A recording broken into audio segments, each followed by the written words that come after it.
Diuen els que en saben que tot va començar amb un gran esclafit i que en expandir-se les coses d'un punt minúscul fins on estem ara probablement va crear-se més d'un univers possible. A voltes diuen que infinits, però tots guiats, si fa no fa, per les mateixes regles.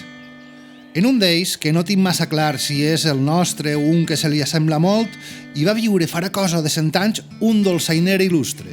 Bé, il·lustre, tractant-se d'un dolçainer i més de l'època en què parlem és dir molt. És cert que tothom el considerava l'ànima de la festa, col·laborador o inductor necessari de totes les celebracions en un món on encara la música en directe era l'únic recurs. Però pesava sobre ell la mateixa mena de malfiança popular que des de temps immemorials ha forçat a la gent del gremi de l'espectacle a viure i ser soterrats fora de les muralles de les ciutats. No pot dir-se que en el seu cas resultara injustificat. Anem a pams. En primer lloc, a Xàbia, que és on vivia, ja no n'hi havia de muralles. Mig segle enrere, els sabuts havien considerat que les relíquies medievals obstaculitzaven el creixement urbanístic. Si bé d'atacs berberiscos ja no n'hi havia, no feia falta tancar el poble a les nits, encara tardarien a descobrir que els pirates, més que desapareixen, s'havien quedat dins. Però no ens despistem. El cas és que de muralles físiques ja no n'hi havia, però quedaven les mentals, que acostumen a ser més persistents en l'art d'excloure. Als pobles, malgrat la fama d'oberts que ens agrada donar-nos com a mediterranis i oberts al món, sempre ens ha agradat tindre una idea clara de qui es queda dins i qui es queda fora. En un poble de llauraors i uns pocs pescadors que no feia més que enviar fills i filles a l'estranger des de l'arribada de la temible filoxera, els forasters que venien en compte d'anar-se'n eren cosa sospitosa. I els que no tenien una faena identificable, més encara. El nostre protagonista reunia d'una manera o d'altra totes les dues condicions. No era, certament, pel nom. Dir-se Bertomeu o Tolo i de cognom Segarra el convertia a priori en un vilatà totalment homologable.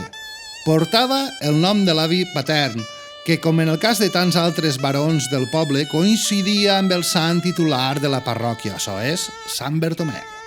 I, per tant, l'havien batejat i combregat allí mateix, en una església de Tosca que es reunia també la condició de fortalesa, perquè era entre les seues inicials 4 parets on els primers xaviencs s'havien refugiat dels pirates quan no hi havia ni muralles.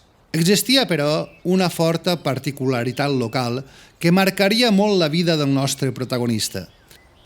A Xàbia, el titular de la parròquia no coincideix amb el patró, que és Sant Sebastià Màrtir, el soldat romà assagetat.